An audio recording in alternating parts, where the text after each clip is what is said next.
ఈ రావణ్ అనేటువంటి యూట్యూబర్ మీద, ఈ రావణ్ అనే పేరు ఒక ఇబ్బంది. మళ్ళీ ఈ రావణ్ అనేటువంటి యూట్యూబర్ పైన జరుగుతున్నటువంటి ఏదైతే అసాధారణమైనటువంటి అణచివేత ప్రక్రియ ఉందో చాలా సిగ్గుచేటు. మేము జయభారత సంస్థ అప్పుడు ఖండించాము. నేను ఇంకో 2-3 మాటలు యాడ్ చేద్దామని అనుకుంటున్నాను.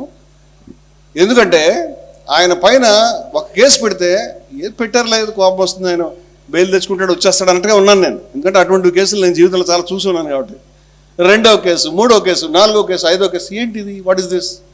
ఇప్పుడు ఊపా చట్టాన్ని కూడా దీనికి వాడుతున్నారు. అంటే పిచ్చివారు పట్టిందేమో నాకు అర్థం కాలేదు.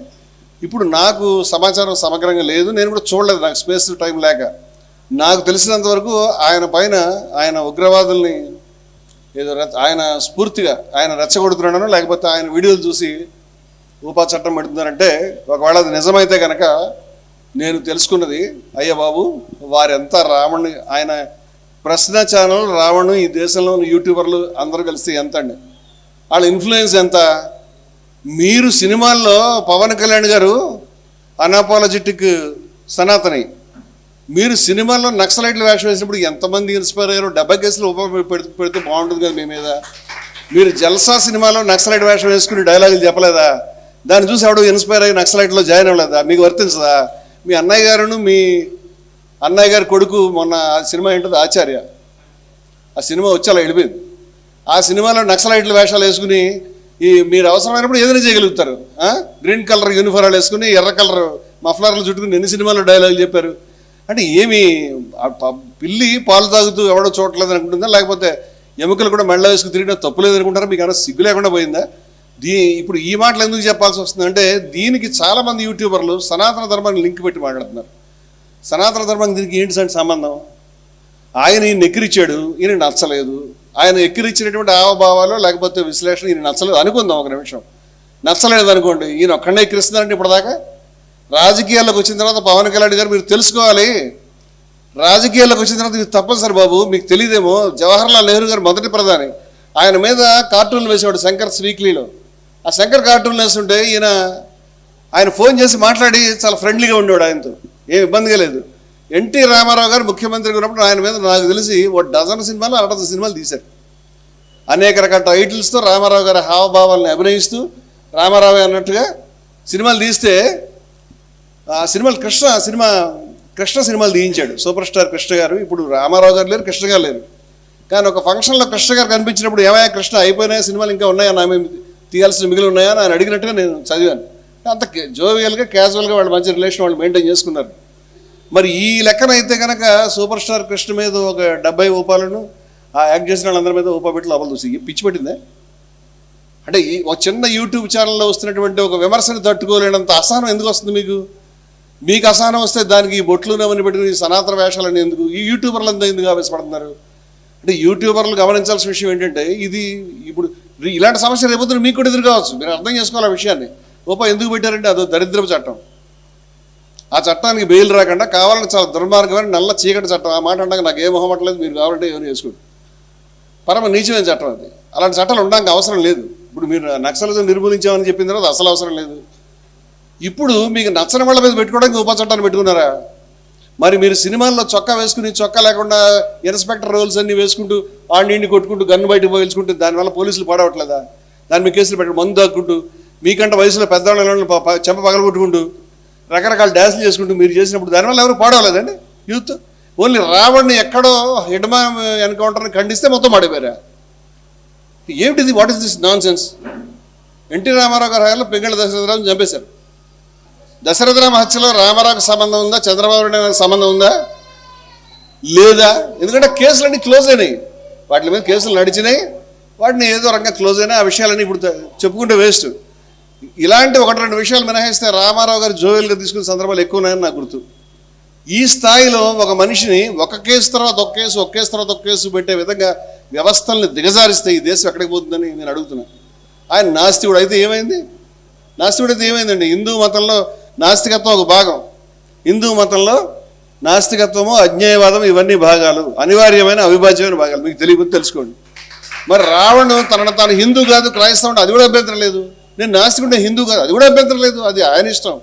కానీ హిందూ మతం వైపు చెప్పాను తప్పితే నేను రావణ వైపు చెప్పలేదు, ఆయన ఇష్టం అది. రావణ్ కొన్ని ప్రశ్నలు లేవనెత్తాడు, మీకు నచ్చలేదు, మీరు ఆన్సర్ చేయడానికి అవకాశం ఉంది. మీ దగ్గర ఆయన ఒక ఛానల్ అయితే 10,000 ఛానల్స్ పెట్టగలిగినటువంటి సామర్థ్యం ఛానల్స్ ఉన్నాయి మీకు ఆల్రెడీ.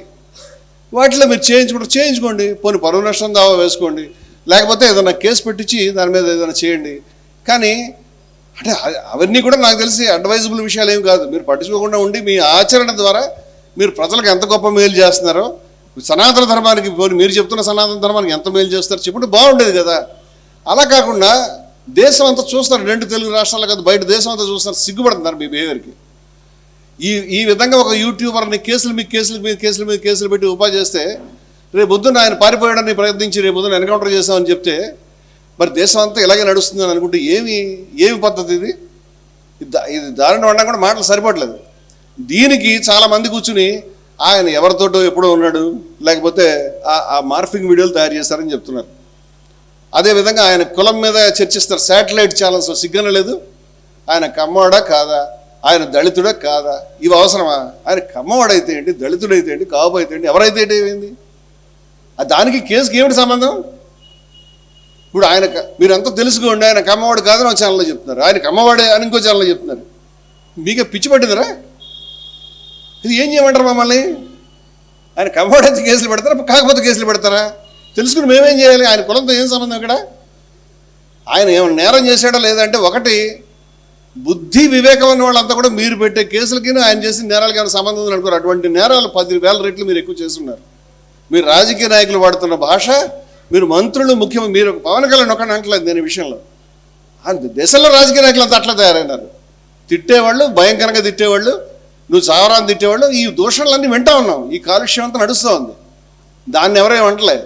కానీ అదంతా మాకే పేటెంట్ రైట్ హక్కులు ఉన్నాయని అనుకుంటే ఎలాగా? ఆయన ఏదో కొన్ని వీడియోలు చేశాడు, బహుశా మిమ్మల్ని ఇమిటేట్ చేశాడు, మీకు బాగా బాధ కలిగింది.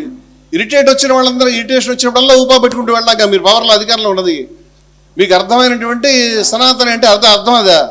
అన్అపాలజెటిక్స్ అనే సనాతన అంటే శ్రీరాముడు రావణాసురుడు మరణించిన తర్వాత, ఈ మాట చెప్పుకోరు మనం ఖచ్చితంగా, రావణాసురుడు మరణించిన తర్వాత తన భార్యను ఎత్తుకువెళ్ళినటువంటి దుర్మార్గుడు అనేటువంటి రావణాసురుడు చనిపోయి ఉంటే విభీషణుడిని పిలిచి ఈయనకు అంత్యక్రియలు చేయని చెప్పాడు.